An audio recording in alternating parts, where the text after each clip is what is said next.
வணக்கம் மக்களே. நான் காலையிலே சொன்ன மாதிரி நல்ல செய்தி ஒன்று கிடச்சிருச்சு. ஒரு ஆடிஷன் போயிட்டு வந்தோம். எனக்கு விட சூர்யாவுக்கு தான் வாய்ப்புகள் அதிகமாக இருக்குது. ஏன்னா அவங்க நம்பர் பெர்சனல் நம்பரையும் கேட்டாங்க, கொடுத்துட்டு வந்திருக்கோம். என்னுடைய நம்பரையும் அசிஸ்டண்ட்டை கொடுக்க சொன்னார். சூர்யா நம்பரை டைரெக்டாக பெர்சனலாக வாங்கியிருக்கிறாரு. கண்டிப்பாக அவங்க 2-3 சீன் நடித்து காட்டினாங்க. ஒரு டைலாக் கொடுத்து பேச சொன்னாங்க. நல்லா பேசினாங்க. நல்லபடியாக அவங்களுக்கு ஒரு எதிர்காலம் பிரகாசமாக இருக்குது. நான் என்ன எதிர்பார்த்தேனோ அது கூடிய சீக்கிரம் நான் மாத்திரம் இல்லை, நாடே எதிர்பார்த்தது, நீங்கள் எதிர்பார்த்தது, குறிப்பாக என்னுடைய எதிரிகள் எதிர்பார்த்தது. அதுக்காகத்தான் நாங்கள் எங்கே போகிறோம் எங்கே வர்றோங்கிறத சொல்லாமையே ஒரு விஷயம் நாங்கள் போயிட்டு வர்றோம், நல்ல விஷயம் நடக்க போகுதுன்னு சொல்லி சொன்னேன். கரெக்டாக அந்த விஷயம் நடந்துருச்சு. சூர்யாவுக்கு கூடிய விரைவில் ஒரு மிகப்பெரிய பட நிறுவனத்தில் ஒரு மிகப்பெரிய டைரக்டருடைய இதில் வாய்ப்பு கிடச்சிருக்கு. கண்டிப்பாக எந்த ஒரு அட்ஜஸ்ட்மெண்ட்டோ எதுவும் கிடையாது. திறமைக்கு உண்டான பரிசு, திறமைக்கு உண்டான வாய்ப்பு.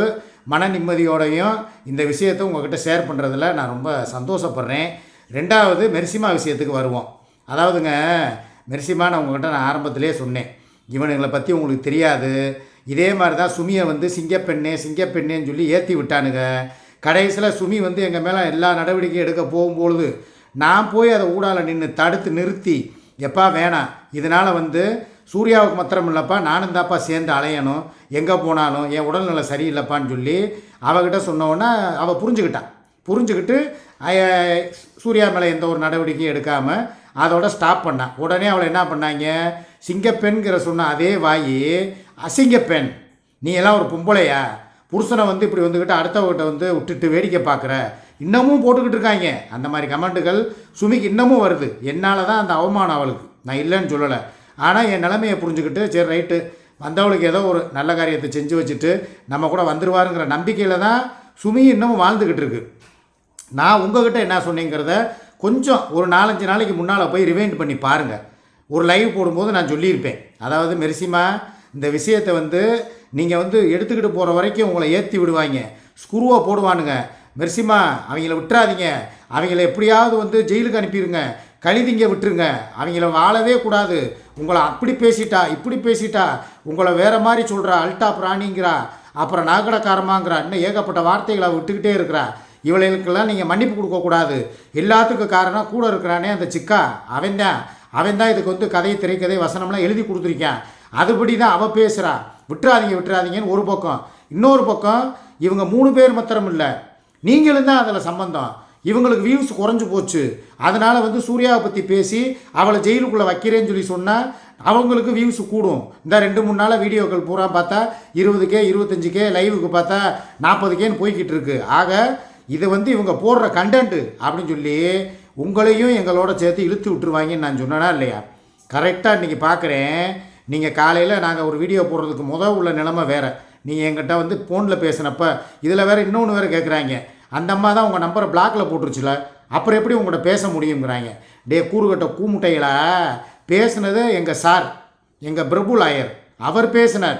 அவங்க லைன்லேருந்து இவங்க எங்கே இருக்காங்க, சிவகங்கையிலேயோ காரைக்குடியிலையோ ஏதோ ஒரு சூட்டில் இருக்காங்க. அப்போ அவர் தான் எங்கிட்ட முதல்ல பேசினார்.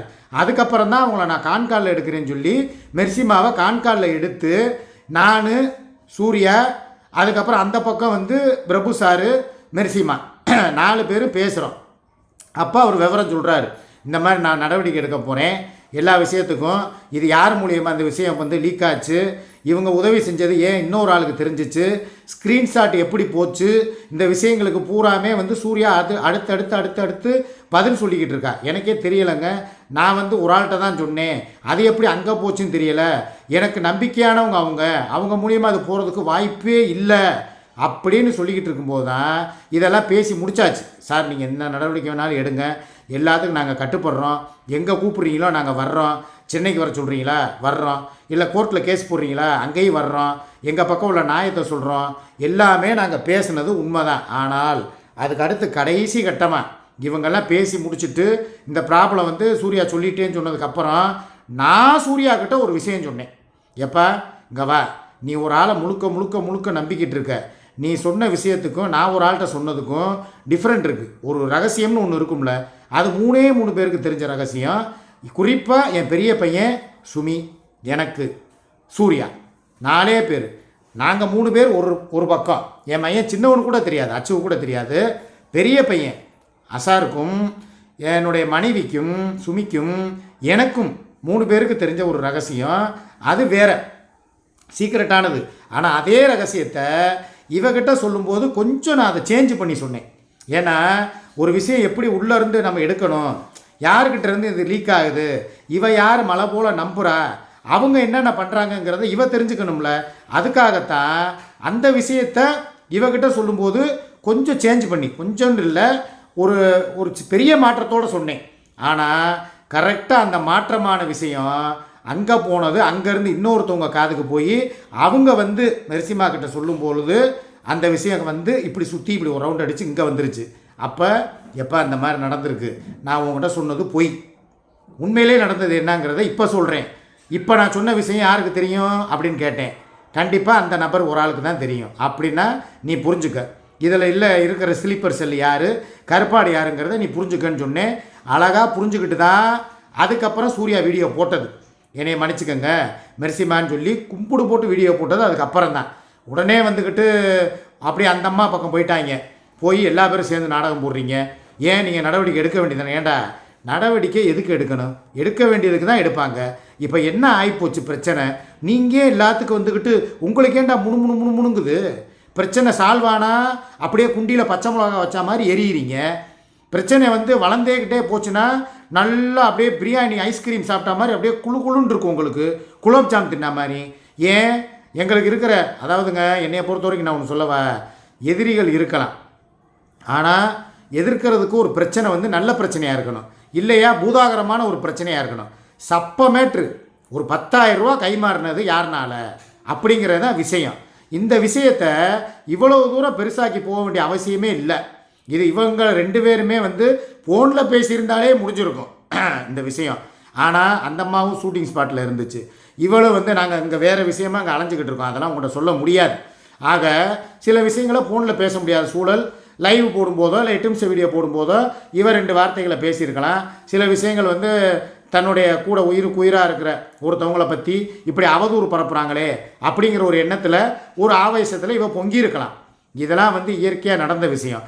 இதை வச்சுக்கிட்டு நீங்கள் குளிர்காய் நினச்சிங்க பாருங்கள், கொல்லிக்கட்டையை அள்ளி போட்டிங்க பாருங்கள், பெட்ரோலை ஊற்றி அப்படியே யாகம் வளர்த்திங்க பாருங்கள், உங்களுக்கு தான் இந்த ஆப்பு தெரியுதா? அப்போ நீங்கள் எதை சொன்னாலும் சரிதான் மெர்சிமா, நான் சொன்னதை நீங்கள் இப்போ பாடமாக கற்றுக்கிட்டீங்களா? இந்த வலைத்தளம் எப்படி தெரியுமா, ஒருத்தனை அழிக்கிறதுக்கு நீங்கள் வந்தீங்கன்னா வேகமாக பண்ணுங்கன்னு சொல்லி உங்களை உசுப்பேற்றுவானுங்க.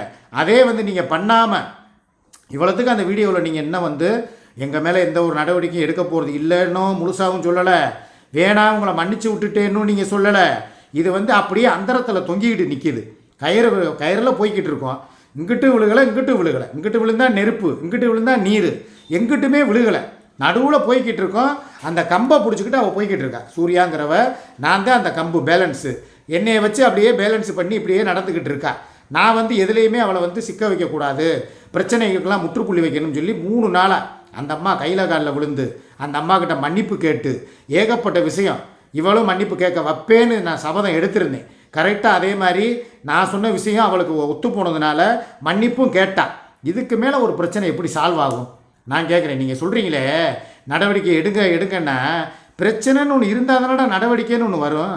சும்மா வந்து ஒரு சின்ன நிக்நேம் வச்சதுக்காகவோ, நான் போய் வந்து கோயிலில் போய் வந்து நான் பிளாக் மேஜிக் பண்ணுவேங்கிறதுக்காகவோ உடனே போய் வந்து அவங்க கோர்ட்டில் போய் கேஸ் போட்டு எங்களை வந்து சந்தி சிரிக்க வச்சு நடுத்தருவில் நிப்பாட்டிடுவாங்களா? அவங்களுக்கு மனசாட்சின்னு ஒன்று இருக்குல்ல, எல்லாருக்கும் இருக்குல்ல. ஒருத்தவங்க நான் என்னென்ன அவங்களுக்கு நான் பேசியிருக்கேன், இது அவங்கள மண்டையை கழுவுனது கிடையாது, பிரெயின் வாஷே இதுக்கு வேலை கிடையாது. நியாயத்தை சொன்னேன், யதார்த்தத்தை சொன்னேன், என் உடல்நல கண்டிஷனை சொன்னேன். ஏம்மா இந்த மாதிரி எனக்கு உடல்நலம் சரியில்லைம்மா, என்னால் அவ ஜெயிலுக்கு போனால் பின்னாடியே நான் போகணும், அவங்க அம்மா வயசான பொம்பளை அந்த அம்மா அலையணும், இது போக அவங்க பிள்ளைகளோட எதிர்காலம் இருக்குது, படிப்பு செலவு இருக்குது, படிப்பு இருக்குது, அடுத்தடுத்து ப்ரோக்ராம் இருக்குது எங்களுக்கு. இந்த அடுத்து வந்து சீல்டு கொடுக்குற நிகழ்ச்சி இருக்குது, விருது வழங்கும் விழா, அதுக்கப்புறம் ரம்ஜான் வருது, அதுக்கடுத்து இவ திருச்செந்தூர் முருகன் கோயிலுக்கு போகணுங்கிறா. அதெல்லாம் வேறு ஒரு பெர்சனல் ஒரு நேர்த்திக்கடை வச்சுருந்தா, நல்லபடியாக முடிஞ்சால் கோயிலுக்கு வர்றோம்னு சொல்லி வேண்டியிருந்தா அதுக்கு போகணும். இன்னும் ஏகப்பட்ட விஷயங்கள் இருக்குது. இது ஒரு தலையாய பிரச்சனை கிடையாது, தம்மாத்தூண்டு பிரச்சனை. இதை நம்மளுக்குள்ளேயே பேசி தீர்க்கிற பிரச்சனைமான்னு சொல்லி நான் நிறைய தடவை வீடியோக்கள்லையும் டைரெக்டாக ஃபோன்லேயும் நிறைய விஷயங்களை அவங்கள்ட்ட நான் ஷேர் பண்ணினேன். நான் பேசுனது நியாயமாக இருக்க போய் சரி அந்த அண்ணனுக்கும் உடல்நிலை சரியில்லை, சூர்யாவும் வாய் துடுக்கானவ, எப்பயுமே ஒரே மாதிரி இருக்க மாட்டான், திடீர்னு சரக்கை போட்டால் ஒரு மாதிரி பேசுவா. இந்த நேற்று கூட பாருங்கள் ஒரு லைவ் போட்டிருக்கா 6 மணிக்கு 5:50க்கு நான் உட்காந்து நான் வீடியோ போடுறதுக்காக லைவ் போடுறதுக்காக டைட்டில் வைக்கிறதுக்காக யூடியூப்குள்ளே போகிறேன். கரெக்டாக இவளோட வீடியோ ஓடிக்கிட்டு இருக்கு லைவு பார்த்தேன். அடுத்த நிமிஷம் ஒரு ஃபோனை போட்டேன், லைவை கட் பண்ணால. யாரையும் பற்றி பேசாத, தவறாக வந்து உன்னை நீ வந்து நார்மலாக இல்லை, சரக்கில் இருக்க, போதையில் இருக்கும்போது வாயில் வர்ற வார்த்தை ஒரு வார்த்தை வெல்லும் ஒரு வார்த்தை கொல்லும். அதனால் வேணாப்பா இந்த பிரச்சனையை நான் வந்து பேசிக்கிறேன்னே மரியாதையாக நான் சொன்ன பேச்சுக்கு கட்டுப்பட்டு அதோட லைவை கட் பண்ணால. அதையும் சில எச்சக்களை நல்லா இந்த இப்போ இருக்கா பாருங்க, பேரை சொல்ல விரும்பலை, சில எச்சக்கலைங்க உட்காந்துக்கிட்டு நாங்கள் வந்து லைவை டவுன்லோடு பண்ணிட்டோம், நாங்கள் வந்து ஒரே புளுத்திட்டோம். இந்த வேலையெல்லாம் இங்கே ஆகாது. அதை நீ என்ன டவுன்லோட் பண்ணி என்ன பண்ண பிரச்சனை, யாரை வச்சு சிண்டு முடிச்சு விடுவேன்? அந்த டவுன்லோட் பண்ண வீடியோவை எடுத்து ஆடியோவை சேர்த்து ரிலீஸ் பண்ண போறிய? தாராளமாக பண்ணிக்க. நாங்கள் தாராளமாக இங்கே பேசியாச்சே, எங்களுக்கு யாரை வந்து நீ பேசணும்னு சொல்கிறியோ அவங்கக்கிட்டே பேசி நாங்கள் இந்த பிரச்சனையை முடிச்சாச்சு. இனி நீ அதை டவுன்லோடு போட்டால் என்ன, பப்ளிஷ் பண்ணால் எங்களுக்கு என்ன? முடிஞ்ச பிரச்சனையை எப்படி தூண்டி விட்றாளுங்க பாருங்கள். 4 பக்கம் இருந்தோம். இப்போதைக்கு இருக்கிறது யார்? அந்த அம்மா தான் கொஞ்சம் கெப்பாசிட்டியான ஆள். அந்த அம்மானால தான் அவங்க கூட இருக்கிறவங்க லாயர். அப்படிங்கும்போது சூர்யாவுக்கு ஆப்பு வைக்க நினச்ச இடமே அதுதான். ஆனால் அதிலேருந்து எப்படி அந்த ஆப்பை வந்து சொருவன ஆப்பை எப்படி உருவணுங்கிறது எனக்கு தெரியும். நான் உருவிட்டேன், முடிஞ்சு போச்சு. உங்களுக்கே எரியுது, பொசுன்னு ஏன் வர்றீங்க? ஒன்றும் இல்லை சரியா? போய் அடுத்தடுத்த வேலை இருக்கும், போய் பார்க்க போங்க. எங்களுக்கு 1008 வேலை இருக்குது. அதாவதுங்க ஒருத்தவங்களுக்கு நேரங்காலம் சரியில்லை, கெட்ட காலம் இருந்துச்சுன்னா கூட இருக்கிறாங்க பார்த்தீங்களா, அவங்களுக்கு ஒரு நல்ல ராசி இருக்கும், நல்ல காலம் இருக்கும், அவங்கள காப்பாற்றுவாங்க. அதுக்காகத்தான் நான் அவள் கூட இருந்து நான் காப்பாற்றிக்கிட்டு இருக்கேன் சரியா? அவளே வாயை திறந்து ஏதோ அவள் நாக்கில் உள்ள சனி அல்ல அவளுடைய ராசிக்கு உண்டானது அவளை ஆட்டி வச்சுச்சுன்னா அதை எப்படி தீர்த்து வைக்கணுங்கிறது எனக்கு தெரியும். ஏன் தங்கச்சி நான் சொன்னால் எவ்வளவுதான் எங்களுக்குள்ள ஒரு பகைமை இருந்தாலும் எங்களுக்குள்ள பகைமை இல்லை, பகைமையே நீங்கள் உருவாக்குனீங்க, எங்களை பிரித்து வச்சிங்க பண விஷயத்தில். ஆனாலுமே அந்த அம்மாவோட குணம்னு ஒன்று இருக்குது, நல்ல குணம், இரக்க குணம். மெர்சிங்கிற பேர் எதுக்கு வந்துச்சு?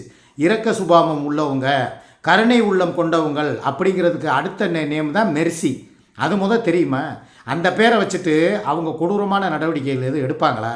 கண்டிப்பாக எடுக்க மாட்டாங்கங்கிற நம்பிக்கை இருக்குது எனக்கு. கமாண்டர்கள் கூட போட்டாங்க, அந்த அம்மா கமாண்டில் 3 நாளாக புரோக்கர் முகத்தில் பயமே இல்லை அப்படிங்கும்போதே எங்களுக்கு தெரியும் இந்த விஷயம் எதுவுமே நடக்காது, எடுபடாது, இந்த விஷயத்தில் இந்த அம்மா பின்வாங்கிரும் அப்படின்னு சொல்லி கமெண்ட் போட்டிருந்தாங்க. அந்த அம்மாவுடைய கமெண்ட் செக்ஷனையும் நான் போய் பார்த்தேன். எதுக்குடா பயப்படணும்? மடியில் கணம் இருந்தால் தான் வழியில் பயம்.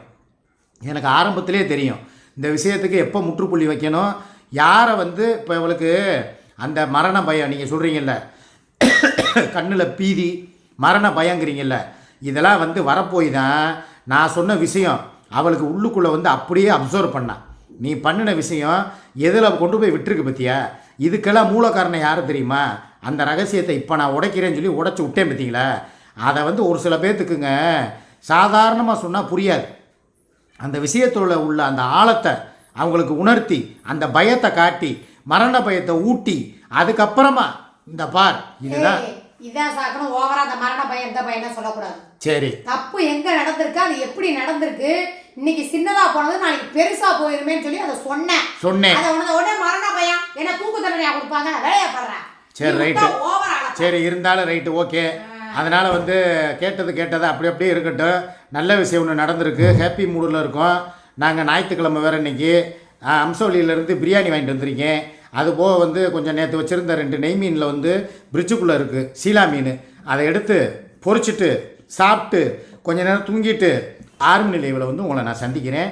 மாமாவும் அக்காவும் சூப்பராக இன்றைக்கி வந்து ஒரு ஆடிஷனை முடிச்சுட்டு வந்தாச்சு. எல்லாத்துக்கும் நீங்கள் நல்லபடியாக ஒரு திறமைக்கு ஒரு மதிப்பு கிடைக்கிற அளவுக்கு ஒரு விஷயம் நடந்திருக்கு. நல்லபடியாக நடக்கணும். சீக்கிரமாக ஒரு சின்னத்திரையிலையோ வெள்ளித்திரையிலையோ, சின்னத்திரையை விட டைரெக்டாக வெள்ளித்திரை ரைட்டா? இந்த அமெரிக்க மாப்பிள்ளை இந்த ரோல்லாம் கிடையாது, டைரெக்டு. ஓகேவா? முடிச்சுட்டு வந்தாச்சு. இந்த நம்புறீங்களா? இங்கே வா ஒரு நிமிஷம், இந்த பார்த்துக்கோங்க. ஆடிஷன் போயிட்டு நாங்கள் 2 பேருமே வந்தாச்சு. கலர் பற்றியா மேட்சா போயிட்டு வந்துருக்கோம், தெரியுதா? ஒரு கலரு. ஆமாம், தெரியுதா? நாங்கள் போயிட்டு வந்தாச்சு. நல்லபடியாக இந்த அம்மணி முகத்தில் சிரிப்பை பார்த்தாலே உங்களுக்கு தெரிஞ்சிருக்கணுமே. பார்த்துக்கங்க, ஒரு சிறந்த நடிகையை திரையுலகம் இழக்காது. ஆமா, அதுக்கு தான் இந்த ஒரு உதாரணம். ஓகேவா? அப்படியே ஃப்ரெஷ்ஷாக நேற்று பூத்த ரோசா மாதிரி இருக்காளா? எப்படி என்ன அழகு, எத்தனை அழகு, கவலைகள் இல்லாமல் இருக்கும். சாப்பிட்டு கொஞ்ச நேரம் இருக்கா மான் வேட்டை மண்ணாங்கட்டி வேட்டைன்னு போட்டுறாதீங்கடா. நல்ல விஷயம் நடந்திருக்கு. சாப்பிட்டு நிம்மதியாக தூங்கிட்டு 6 மணி நிலையில் சந்திக்கிறேன். டேக் கேர், பாய்.